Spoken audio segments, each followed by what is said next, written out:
Muy buenas noches y bienvenidos y bienvenidas a todos un día más a Movimiento Endogal y Movimiento Gal Implant.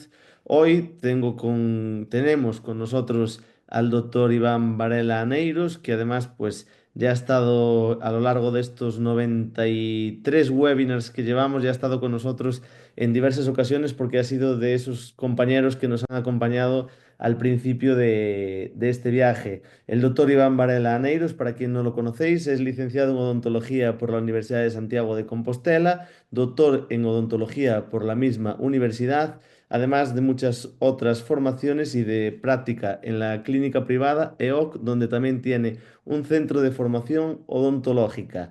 Sin más, darle la bienvenida. Muchísimas gracias, Iván, por acompañarnos una noche más. Buenas noches, César. Buenas noches a todas las personas que nos están escuchando y viendo. Dar las gracias a Endogal y a Galimplan por confiar en mí siempre y por estar ahí apoyando. Y a ti personalmente por ser también una persona tan cercana y ayudarnos siempre que puedes. Gracias, Iván. Bueno, nada, esta noche hablaremos un poquito de pulpectomía, que es uno de los campos en los que me hayan escuchado otras veces. Suelo dar ponencias, clases, conferencias y demás. Y bueno, esperamos, hoy es una charla así en formato reducido, ¿no? Pero intentaremos dar algunos tips y dejar algunas cosas claras que creo que sí que son muy importantes y que os llevéis para el día a día y para el lunes si os coincide tener que realizar alguna de ellas que os pueda servir de ayuda, ¿no? Esta es una diapositiva con la que empiezo siempre, ¿no? Cada vez se escucha menos la frase de que, bueno, como son dientes de leche y se van a caer, que por qué hay que tratarlos, ¿no? O por qué hay que tal.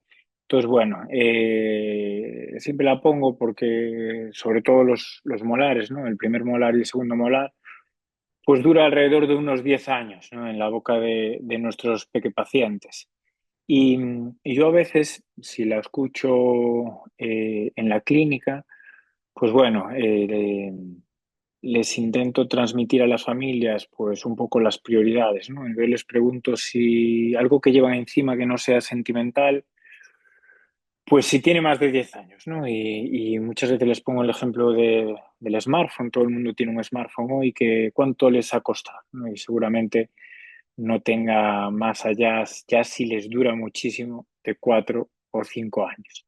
Entonces, bueno, dar un poco esa importancia, ¿no? A los dientes de leche, que como ya sabréis cumplen una función muy importante, diversas funciones, y que sobre todo deberíamos prevenir, pero si no podemos prevenir y hay que curar, pues intentar salvarlo. Eh, para los procedimientos clínicos, para los tratamientos en los niños, sin quitarnos mérito a las personas que tratamos casi de forma exclusiva a pacientes pediátricos, pues bueno, decir que si comparamos los tratamientos que realizamos en odontopediatría versus los que se realizan en odontología general de adultos, los tratamientos en odontopediatría son mucho más sencillos, ¿no? Con respecto al procedimiento clínico. Entonces, muchas veces la dificultad está en la conducta. Entonces, si podemos realizar estos procedimientos clínicos más rápido, con el misma tasa de éxito y con un menor disconfort, digamos, pues nos facilitará esa parte de la conducta, ¿no? Entonces, bueno, hoy veremos, hablando de pulpectomía, pues comparativamente pues, con la endodoncia, ¿no? Que una pulpectomía es mucho más sencilla, ¿no? Mucho más sencilla. ¿Y qué es lo más importante para cualquier tratamiento? Pues el diagnóstico, ¿no? El diagnóstico es la base de los tratamientos odontológicos, de los tratamientos médicos, de los tratamientos sanitarios, ya que si realizamos un mal diagnóstico, vamos a hacer un mal plan de tratamiento y por lo tanto un mal tratamiento, ¿no? Entonces os animo a dedicar tiempo en la primera visita para realizar bien este diagnóstico, no solo por eso, sino también por el tema conductual con los niños, coger confianza a tiempo y realizar pruebas complementarias si son necesarias, ¿no? Que también llevan tiempo. Y por lo tanto, si el diagnóstico es lo más importante, creo que los pacientes y nosotros mismos deberíamos de valorarlo y por lo tanto cobrarlo, ¿no? Pero bueno, eso ya es una opinión personal, que cada uno haga lo que quiera, por supuesto. Como decía, clínico y radiográfico, dedicar tiempo y hacer radiografías cuando están indicadas. Un paciente infantil que toma, vamos a decir, bastante azúcar, aunque pase el hilo, aunque se cepille bien, aunque tal, ya estaría indicadas unas aletas de mordida, porque el azúcar donde más ataca es en las zonas interproximales, tanto en niños como en adultos. Y a veces caries pequeñas no se van a diagnosticar si no hacemos unas aletas de mordida. Incluso si hay patología pulpar, pues vamos a tener que realizar una periapical. Entonces, bueno, si queremos tener un diagnóstico completo en los casos que esté indicada, pues tenemos que hacer radiografías. Cosas que creo que ya no debería de haber debate, en mi opinión, es que, bueno, si queremos hacer un buen tratamiento pulpar, y si cabe más en pulpotomía que en pulpectomía, que es un tratamiento vital, tenemos que utilizar dique de goma, ¿no? Es decir, no entiendo cómo aún a veces escuchas, ¿no? Que se están realizando tratamientos pulpares sin dique de goma. Y a mí me enseñaron que cualquier procedimiento clínico en niños que pueda doler, hay que anestesiar, ¿no? Porque tenemos que estar 100% seguros de que al niño no le duele, porque si tenemos dudas de si le duele, no podremos realizar unas buenas técnicas básicas de orientación conductual, porque para realizar unas buenas técnicas básicas de orientación conductual tenemos que estar lo primero nosotros tranquilos, confiados y seguros. Y si yo no sé si al niño le está doliendo, pues no estoy tranquilo, no estoy confiado y no estoy seguro. Además, muchas veces para hacer una buena colocación del dique ya podemos lastimar, ¿vale? Es inherente. Entonces también hay que anestesiar. Entonces, bueno, estos son dos cosas que requieren un poco de tiempo, un poquito de curva de aprendizaje, pero como cualquier otras cosas del día a día que realizáis todos y todas vosotros, pero que en mi opinión son obligatorias para realizar pulpectomías y ya no solo pulpectomías, sino tratamientos pulpares en niños. Eh, entonces, bueno, os animo a que hagáis esa curva de aprendizaje si no la habéis hecho y que poquito a poco nadie nace aprendido, ¿no? En esta vida. Entonces, bueno, que no se convierta esto en una película de terror, ¿no? Que tenemos que utilizar dique si queremos tener éxito o garantías de éxito en nuestros tratamientos pulmonares. Y un poquito por recordar cosas de la carrera y demás, pues diferencias entre un diente deciduo y un diente definitivo, pues el esmalte es más fino, ¿no? También la dentina. La pulpa sigue el contorno de la anatomía externa del diente más fidedignamente. Hay más riesgo de exponer un cuerno pulpar, ¿no? En una clase 2. La pulpa, comparativamente al tejido duro, es mayor en cantidad. Las raíces son divergentes, las paredes son muy finas, aplanadas mesiodistalmente. Bueno, cosas que tenemos que tener en cuenta para cuando realicemos nuestra pulpectomía, ¿no? Tenemos que tener claros los conceptos básicos eh, para que luego sepamos pues, solucionar un problema, etcétera, etcétera. Y en los dientes anteriores, pues bueno, no existe una constricción en la pulpa en la línea melocementaria, es un canal muy largo, ancho, eh, y la punta de la raíz en los dientes anteriores suele tener una pequeña curva hacia vestibular y hacia distal, ya que el germen del permanente se encuentra por palatino. Eh, el artículo de referencia del International Endodontic Journal, ¿no? De anatomía, tanto en dientes definitivos como en deciduos, dientes deciduos es este, y un poco por resumir, viene a decir que si la anatomía del sistema de conductos en dientes definitivos es compleja, en el diente deciduo lo es más, ¿vale? Entonces, bueno, cositas que tenemos que saber para, para entender el por qué es mejor hacer una pulpectomía que de una manera y no de otra, etcétera, etcétera. Iremos bien, ¿no? Entonces, ¿qué es una pulpectomía? Pues en dientes deciduos, en hispanohablantes, ¿no? En castellano hablantes, porque si vamos al inglés, muchas veces la palabra pulpectomía también se refiere a dientes definitivos, pero en hispanohablantes, pues normalmente nos referimos a dientes deciduos, la extirpación total de la pulpa, desinfección de los conductos y posterior relleno de los mismos. Bueno, se parece bastante a una endodoncia, ¿no? Pero ¿en qué se diferencia? Una de las cosas más importantes. Bueno, pues que no incluye la necesidad de realizar un stop apical.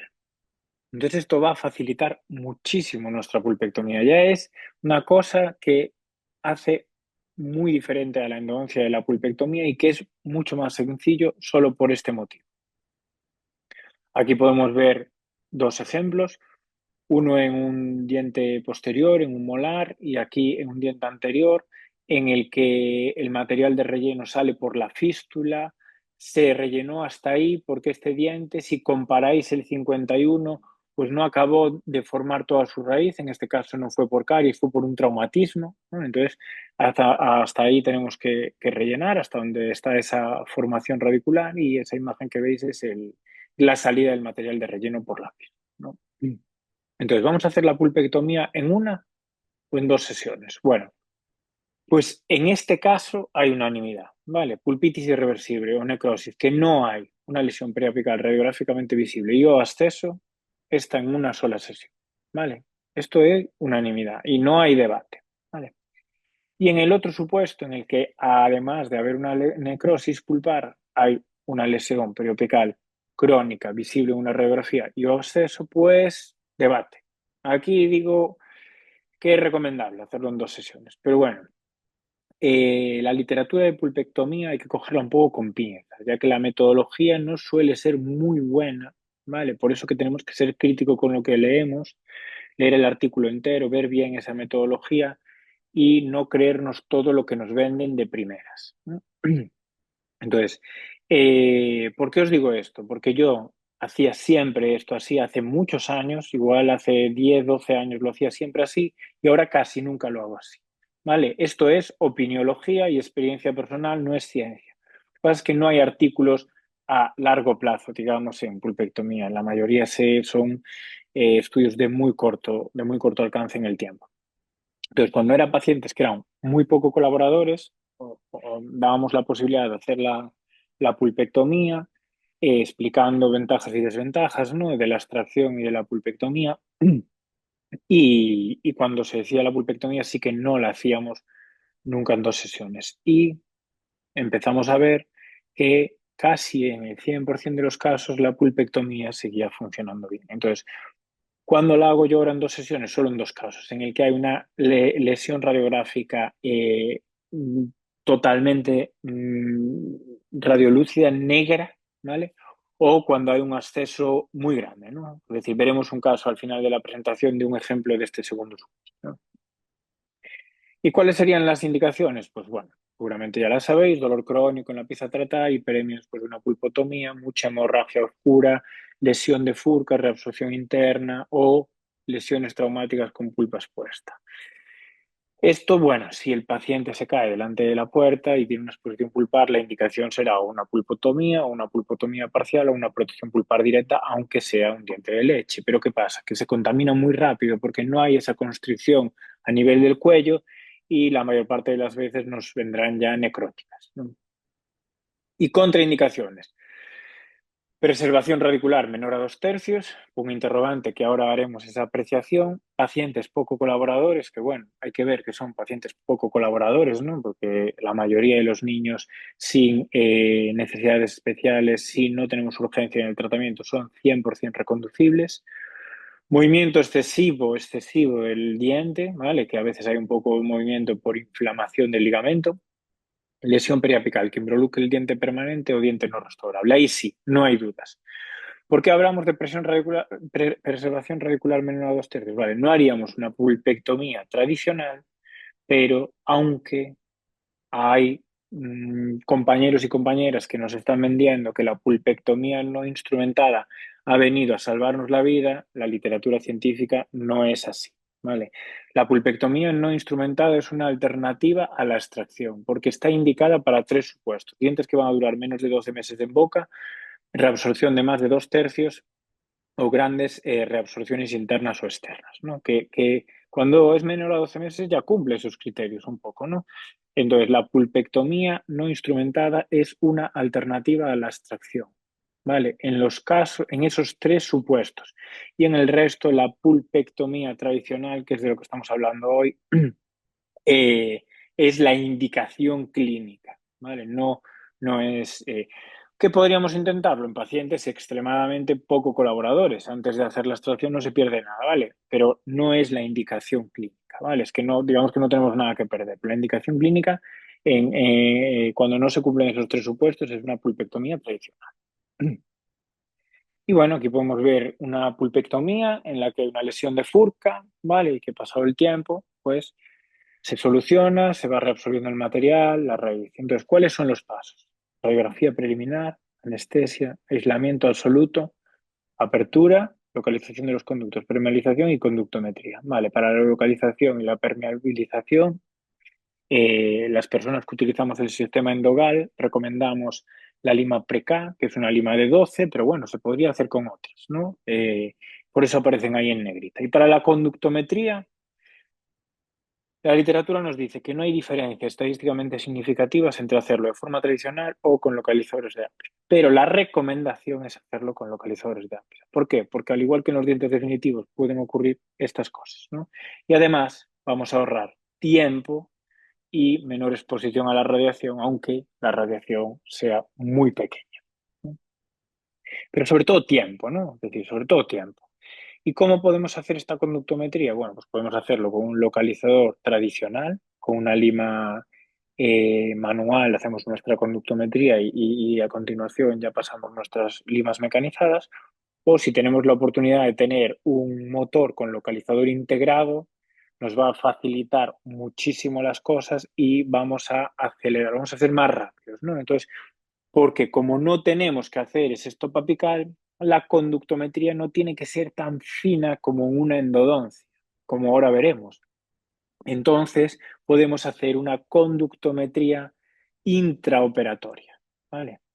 Pues, por ejemplo, si yo no hubiera utilizado el localizador de ápice, en este caso yo hubiera errado, seguro, ¿vale? Porque vemos ahí y fijaros ese conducto mesio-vestibular donde termina, ¿vale? Fijaros dónde termina.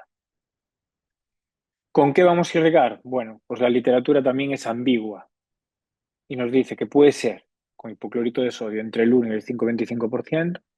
También se puede utilizar clorexidina como alternativa o en combinación. Si lo utilizamos en combinación, suero fisiológico intermedio. Hay que irrigar entre cada lima y tiene que ser cuidadosa por el riesgo de extrusión. Pero bueno, si somos cuidadosos, es difícil hacer una extrusión, ¿vale? Nadie está libre de hacer una extrusión y no quiero que suene como crítica, pero la extrusión se produce en dos supuestos. Si ya tenemos la aguja fuera del ápice o si con la propia aguja hemos ocupado toda la luz del conducto. Entonces, el irrigante no tiene por dónde salir hacia arriba, ya que hay un tejido en el fondo que va a hacer de tope.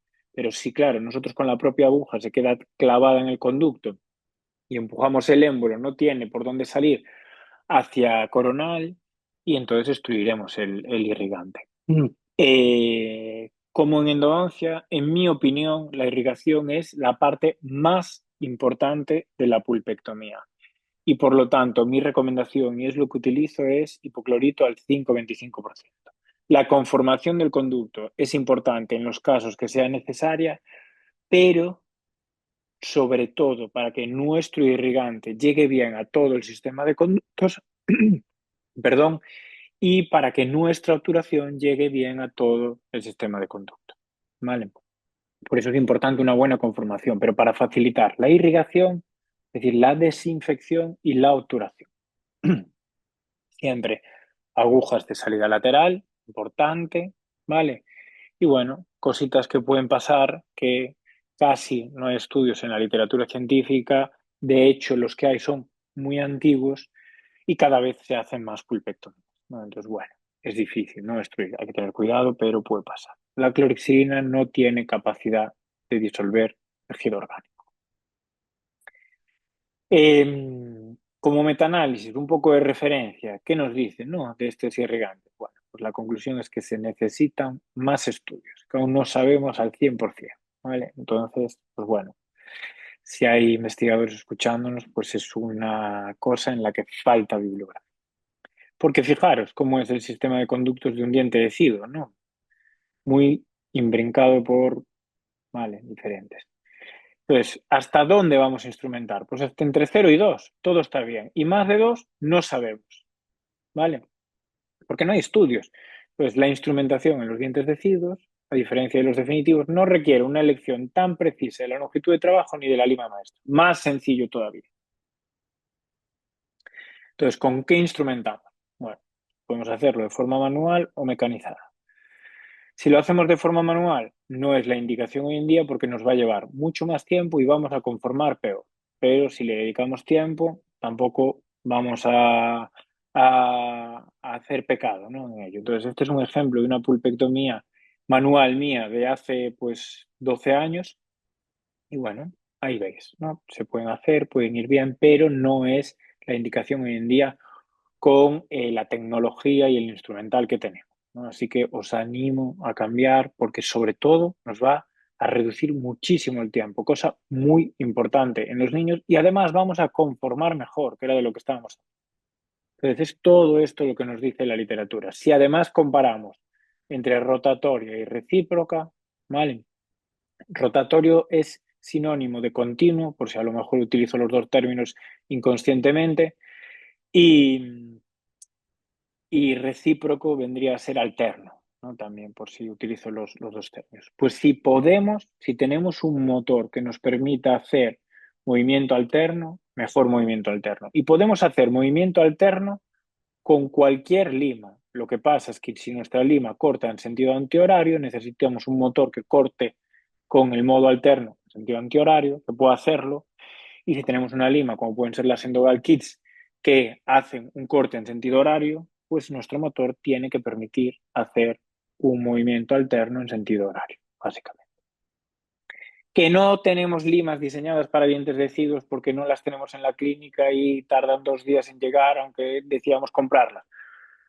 Pues la indicación, que es lo que yo he hecho durante muchos años antes de que salieran las Endogal Kits, utilizar sistemas de instrumentación diseñados para dientes permanentes. Nos va a costar un poquito más la vía de inserción porque son limas más largas, que es la principal diferencia con las limas diseñadas para dientes deciduos, pero es lo que estaría indicado. Ya el primer artículo, como ves, salió en el año 2000, ¿vale? Entonces no debemos utilizar las limas de inicio.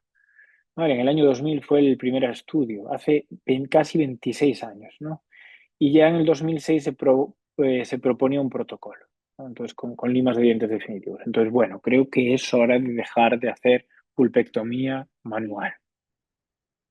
Por poneros el ejemplo del sistema endogal, ¿no? Pero el que tengáis. No utilizamos las limas de inicio, ¿vale? Del tercio coronal porque tienen una conicidad muy alta que podríamos hacer una perforación. ¿Y cuál va a ser nuestra lima maestra para conductos mandibulares y maxilares vestibulares? Pues una 20 o una 25. Para los palatinos la 30 y para anteriores una 40 o más. ¿Vale? Que os quedéis con eso.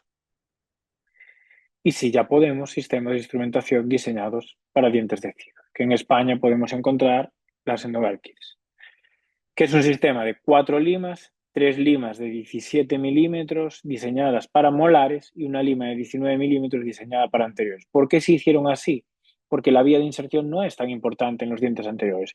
Y los dientes anteriores deciduos, incisivos y caninos suelen medir más de 17 milímetros. Es el único sistema del mundo diseñado para dientes deciduos que tienen una lima un poquito más larga para los dientes anteriores. Entonces, que vosotros queréis comprar otro o os regalaron otro. Vale, mi recomendación es que utilicéis el sistema diseñado para dientes deciduos que os mandaron de la India para molares y para anteriores que utilicéis una lima de adultos. Vale, porque si no, no vais a llegar. ¿Ok? Entonces, limas más cortas, como hablábamos, por la vía de inserción, respetando la TM, que no es una charnela, pero en zonas más posteriores hay menos espacio y por lo tanto facilita la vía de inserción. Limas del mismo material que las limas de dientes definitivos, NITI con tratamiento térmico, con memoria de forma. Las limas de hoy en día, antes de romperse, que no les ocurría a las de primera generación, se desespiran. Tenemos que estudiar nuestro material. Cuando sufre un poquito más en el conducto, porque es más curvo, porque es más largo, porque es más estrecho, pues tenemos que observarlas más y si están un poquito desaspiradas, tirarlas, ¿no? No merece la pena, ¿vale? Y este sería un poco el resumen, ¿no? de las Enogal Kits. La de 25, 0,4 tiene una muesca y la de 0,6 dos muescas para diferenciarlas. Son unas limas, una sección triangular, ¿vale? 25,04 EK1, 25,06 EK2, 30,04 EK3, esas para molares, y la EK4, 40,04 para dientes anteriores. Vale. Si utilizamos tanto continuo como alternante, la recomendación es 350-4. Y los ángulos que se recomiendan en alternante serían 150-30. Pero quiero que os paréis a pensar. ¿Qué pasará si utilizamos una velocidad un poco más lenta? Porque tenemos respeto, porque nunca utilizamos un sistema de rotación continua. Bueno, pues que tardaremos un poquito más. Si menos newtons, pues que si cuesta un poquito más en el conducto nos saltará el autorreverse, pero no pasa nada. ¿Qué pasa con el alternante si en vez de 150-30 utilizamos una variación de 120-30? Bueno, pues que en un ciclo completo la lima cortará un poco menos, porque gira menos grados en el sentido de corte. Sufrirá un poco menos también, te llevará un poco más el tratamiento.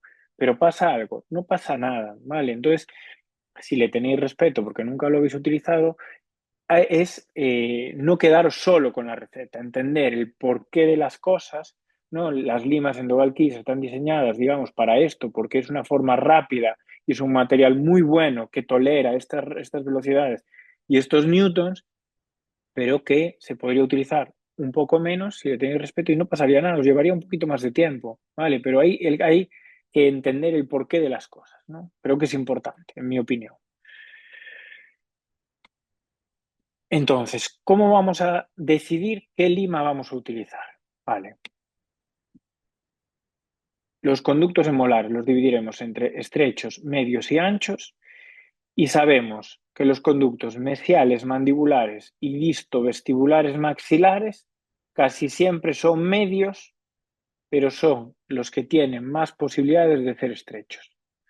Casi siempre son medios, pero son los que tienen más posibilidades de ser estrechos. Luego hablaremos de cómo lo sabemos. Cuando es estrecho utilizamos la EK1, cuando es medio la EK2. Vale. Y por el contrario, los distales mandibulares y los mesiovestibulares maxilares casi en el 100% de los casos van a ser medios. Entonces ya tendremos nuestra EK2 en el motor. Los palatinos son los anchos, EK3, y para los anteriores, la EK4. La lima que os decía de 12 es esta lima, que se denominó lima pre-K y no sigue normativa ISO. ¿Por qué? Porque tiene una conicidad del 1%. En punta 12, 1%. ¿Y eso qué hace? Que a los 5 milímetros ya sea, es decir, es más delgada que una de 8. Por lo tanto, es una lima que en punta es un poquito más gruesa, lo que nos permite hacer un poquito más fuerza sin que se doble y a la vez sigue siendo una lima muy fina en toda su longitud. Entonces, ¿cómo los vemos en molares? Vale.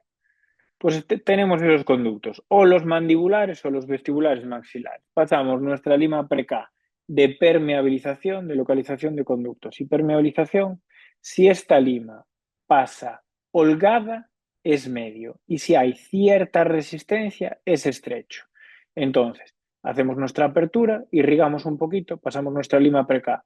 ¿Que hay cierta resistencia? Irrigamos otro poquito y pasamos la lima EK1 a longitud de trabajo en continuo o en alterno, si tenemos un motor que nos dé la posibilidad de hacer ese movimiento en sentido horario, ¿vale?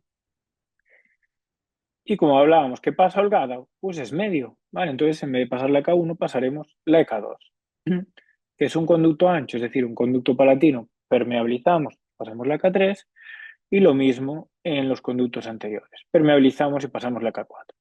Normalmente en los anchos y en los anteriores, incluso la lima puede quedar floja, porque ya no necesitamos conformar, porque no tenemos que hacer un stop apical, ¿vale? Entonces pincelamos las paredes del conducto. Porque sí tenemos que conformar un poquito en los estrechos y en los medios para facilitar la entrada del irrigante y de la obturación de los conductos, ¿vale? Entonces, ¿qué pasa si nunca utilizamos este sistema o nunca utilizamos y en un conducto medio, después de permeabilizar, en vez de pasar directamente el EK2, que es la forma que se recomienda hacerla para ir rápido, pero que pasamos primero el EK1, lo hacemos secuencial y luego el EK2. Pues no pasa nada, que nos va a llevar más tiempo. En uno ancho, si pasamos el EK2 y luego el EK3, o incluso el EK1, el EK2 y el EK3, pues que nos va a llevar más tiempo, pero no pasaría nada. El sistema está diseñado para permeabilizar y utilizar ya la lima mecanizada, para ir rápido porque es resistente y porque vamos a tener el mismo criterio de éxito, pero ¿podemos hacerlo secuencial? Podemos hacerlo secuencial, no pasa nada. ¿Vale? Entender el porqué de las cosas. Las Endogal Kits vienen en un kit, como la mayoría de los conductos van a ser medios, viene una lima de conductos estrechos, una EK1, 3 EK2 de medios, una EK3 y una EK4 para que las gastemos más o menos a la vez. Y todo esto, como decíamos, que ya lo dije en un par de ocasiones, para darnos rapidez, ¿no? Que es lo más importante. Una vez hemos conformado, hacemos una buena irrigación por obturación, la más importante, ¿vale? Unos 2 mililitros por conducto al menos, secamos con puntas de papel y rellenamos, ¿vale? ¿Y rellenamos con qué? Bueno, pues el material ideal, fácil manipulación y aplicación, buena adhesión a las paredes, bactericida o bacteriostático, radiopaco, biocompatible, reabsorberse a la misma velocidad que las raíces, si hay extrusión que no pase nada y se reabsorba, si queremos hacer 2 sesiones que se remueva fácilmente y que no provoque cambios de coloración. Vale, pues no tenemos ninguno. ¿Ok? El que más se acerca es el Endoflash, que no lo hay en Europa, entonces nos olvidamos. Y del resto ya nos han quitado casi todas las pastas iodoformicas, excepto el Forendo, que a mí personalmente no me gusta nada porque es muy líquido y no tengo buenas experiencias en respecto a éxito. Y entonces, ¿qué podemos utilizar? Pues una de las cosas que podemos utilizar, que nos dice la literatura, es hidróxido de calcio. ¿Vale? Hidróxido de calcio solo, que sería lo que también utilizamos como medicación intraconducto si hacemos 2 sesiones y como material definitivo. Y en este caso yo utilizo el endocalcium porque es el que tiene una textura más parecida a las pastas iodoformicas. Entonces, si ya tenemos una curva de aprendizaje hecha con esas pastas iodoformicas, va a ser muy sencillo cambiar. Y de todos los hidróxidos de calcio que he probado, que han sido unos cuantos, es el que es más radiopaco. Es menos que una pasta iodoformica, pero es el que es más radiopaco, ¿no? Y por último, radiografía final. ¿Vale? Ejemplos, fijaros en este caso, ¿vale? Que terminamos nuestra pulpectomía, que nos quedó corta a la obturación, que no a la instrumentación y a la irrigación, ¿vale? Esta otra, del otro lado, pasan 9 meses y fijaros, se reabsorbió el material de la raíz distal, pero os veis esa curación espectacular, ¿no? De esa zona que había de osteolisis y fijaros el otro lado, ¿vale? Las imágenes clínicas, ¿vale? Entonces, ¿qué es éxito en pulpectomía? Que después de tratar no puede haber signos o síntomas adversos, ¿vale? Sensibilidad, dolor, hinchazón. Si hay signos radiográficos de reabsorción interna o externa posteriores al tratamiento, calcificación anormal, etcétera. Si había absceso, tiene que desaparecer. Es decir, el absceso tiene que desaparecer, sea crónico o agudo, si no significa actividad bacteriana. Y si había radiolucidez previa, el mantenerse estable también se considera éxito si el resto todo está bien. ¿Vale? Entonces, este es el caso que os decía que sí sigo haciendo en 2 sesiones, ¿no? Este absceso. Dejamos hidróxido de calcio, esperamos unas 3 semanas aproximadamente y fijaros, ¿vale? 3-4 semanas, ¿cómo viene? ¿Vale? Hacemos nuestra segunda sesión y listo. Los motores totalmente ajustables, pues lo que os decía, ideales para poder utilizarlo con todos los sistemas de limas y poder hacer un movimiento alterno horario, ¿vale? Inalámbrico, localizador integrado, rotatorio, recíproco, bueno. Control total. Entonces, ya casi para acabar, principios a recordar. La clave del éxito es el diagnóstico. Hay que utilizar aislamiento absoluto en pulpectomía. No forzar los instrumentos, ¿vale? Utilizar irrigación abundante, muy importante, y un poquito de prudencia con conductos largos, calcificados y o estrechos. que son muy poco comunes en dientes de ciego. ¿Vale? Entonces, nuestro resumen, que podríamos dar la charla solo con esta diapositiva, para hacer una buena pulpectomía: diagnóstico, anestesia, aislamiento, apertura, localización, permeabilización y conductometría. Y ahí, la instrumentación, bueno, pues sí podemos, sistemas reciprocantes específicos para decidos. Siempre irrigación abundante, secamos y la obturación. Y tendríamos una pulpectomía perfecta. ¿Vale? Otro caso. Fijaros, ¿no? Como estaba, hicimos ahí unas pulpotomías y unas pulpectomías, pasan los meses y esa zona radiolúcida mejora. Pero fijaros cómo está clínicamente, ¿no? Otro caso, permeabilizamos, ¿vale? Y podemos incluso meter nuestra lima precurvada por el NITI tratamiento térmico. Así es como se vería el localizador integrado, ¿vale? Al motor, que hacemos nuestra conductometría intraoperatoria, ¿vale? En este caso hay 3 conductos, que es raro, suele haber 4 en molares inferiores. Secamos, rellenamos una pulpectomía antigua hecha con calcipas forte en este caso, ¿vale? Y llevo una colonita de circonio preformada que no tiene relevancia para el caso.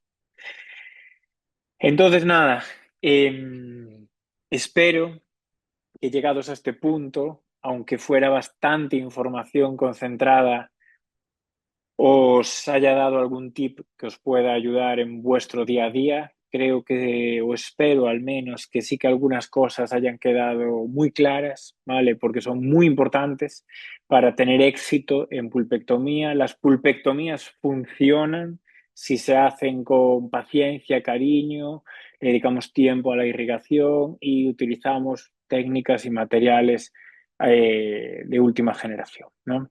Entonces, para finalizar, simplemente para el que no lo sepa, que Endogal colabora con 4 modulares, 3 de ellos de endodoncia y uno en el que soy el director de odontopediatría, ¿vale? También tenéis mis redes para lo que necesitéis, si queréis escribirme una pregunta o lo que sea, ayudaros con un caso de corazón, que estaré encantado de ayudaros.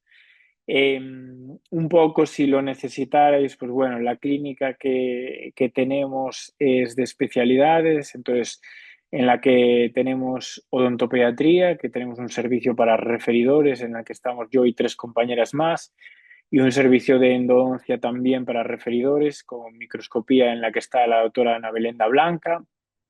Y por último, nuestro centro de formación, que comentaba antes César, con mi amigo, hermano y socio, el doctor Pablo Castelo, que es en donde impartimos en este momento el modular de odontopediatría. ¿Vale?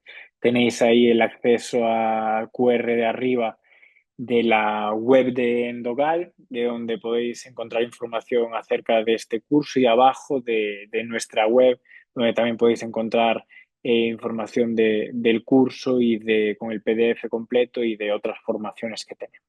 Vale.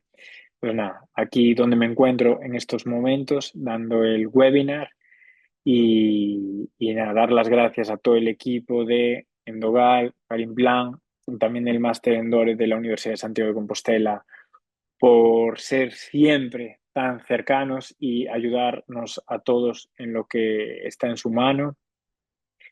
Y nada, daros a vosotros muchas gracias por escucharme hoy, sea en directo o sea en diferido, y lo dicho, las redes o el correo electrónico profesional, para lo que necesitéis, ahí me tenéis. Así que nada, muchas gracias, despidiéndome con una imagen de mi Cedeira querida. Si tenéis alguna pregunta, pues estaré encantado de resolverla. Bueno, Iván, pues muchísimas gracias por el webinar que nos has dado, que como dices, concentró un montón de información. Aprovecho para decirle pues a los asistentes que tienen ahí el enlace a vuestra página de formación, que yo le estaba echando un vistazo y madre mía, tenéis ahí un montón de cursos. Les recomiendo a todos acceder, es www.clinicaeoc.com/formación para ver los cursos. Y nada, paso a darte de nuevo las gracias y a leerte pues una de las consultas que nos lanzan algunos de los asistentes. Aquí nos comentan, doctor, una consulta. Después de obturar los conductos, ¿usted pone alguna base para sellar los conductos de la corona? ¿Con qué lo sella? Vale, pues aquí depende de si voy a realizar una corona posteriormente. Normalmente realizo coronas metálicas, me gustan más que las estéticas porque las estéticas son menos conservadoras, pero como visteis también las utilizo. O si voy a realizar una reconstrucción adhesiva o con ionómero, ¿no? Entonces, si utilizo ionómero de reconstrucción, pues ya directamente colocamos el ionómero. Vale. Si vamos a hacer una técnica adhesiva, colocaremos una base ionómero. El ionómero es un material que tolera humedad y nuestro material de relleno, como puede ser el endocalcium, es húmedo. Entonces tenemos que aislar un poquito esa humedad, que lo hacemos con un ionómero de vidrio. Yo lo hago con el ionómero de vidrio. Podríamos utilizar un biodentine o otro material, pero son mucho más caros, un EPA, lo que sea. Entonces yo coloco un poquito de ionómero y luego hago mi técnica adhesiva y por último, si voy a colocar una corona, lo relleno con un material que sea lo suficientemente resistente para que me dé eso, pues, resistencia, valga la redundancia, al molar, que en mi caso utilizo IRM. Pero podríamos utilizar cualquier cosa que se os ocurriera, porque si hacemos un buen sellado con la corona, eso va a quedar totalmente aislado. Utilizo ese material porque no hay diferencias en criterios de éxito, es un material que me gusta el manejo, es rápido y es barato. Vale. Tenemos aquí otra preguntita que nos dice, excelente ponencia, doctor, ¿podría explicar el protocolo para la medicación intraconducto con el hidróxido de calcio? Gracias. Bueno, entiendo que se refieren los casos en los que hacemos en dos sesiones. Entonces, bueno, la primera sesión haríamos todos los pasos, ¿vale? Permeabilizamos, instrumentamos, irrigamos entre nuestras limas, que si solo utilizamos dos, pues será una irrigación previa, un poco en la entrada de los conductos. Permeabilizamos, volvemos a irrigar un poquito, pasamos nuestra lima Endogal Kits y luego hacemos esa irrigación de al menos 2 mililitros, ¿vale? Por conducto y secamos. Y ahí rellenamos con hidróxido de calcio. Desde longitud de trabajo vamos retirando la punta, ¿vale? La punta capilar de plástico y hacemos un relleno tridimensional. Y luego, pues directamente yo pongo o material temporal de relleno como el que tiene Endogal o IRM y esperamos 3-4 semanas. Quitaríamos nuestro IRM, nuestro material de relleno temporal, y volvemos a hacer el protocolo, pero como ya está instrumentado nos va a llevar mucho menos tiempo porque ya no tenemos que comprar, ¿no? Secamos y volvemos a estar. En el hipotético caso de que lo hagamos en una sesión, pues ya terminaríamos haciendo el protocolo simplemente una vez, ¿vale? No sé si he respondido a la pregunta. Espero que sí, creo que sí. Si no, también me podéis escribir. Vale, pues nada, de nuevo, Iván, darte las gracias por acompañarnos. Ahí tenéis los canales, tanto el correo electrónico como las redes sociales en las que además pues es muy activo. Y nada, gracias por estar con nosotros una noche más en Movimiento Endogal y Movimiento Gal Implant y te esperamos de nuevo muy pronto. Muchas gracias a vosotros, César. Un abrazo y buenas noches. Pues con esto despedimos la ponencia de hoy. Ya hasta el año que viene no volveremos con más webinars, pero el año que viene seguiremos. Así que muy feliz año y nos vemos muy pronto. Buenas noches.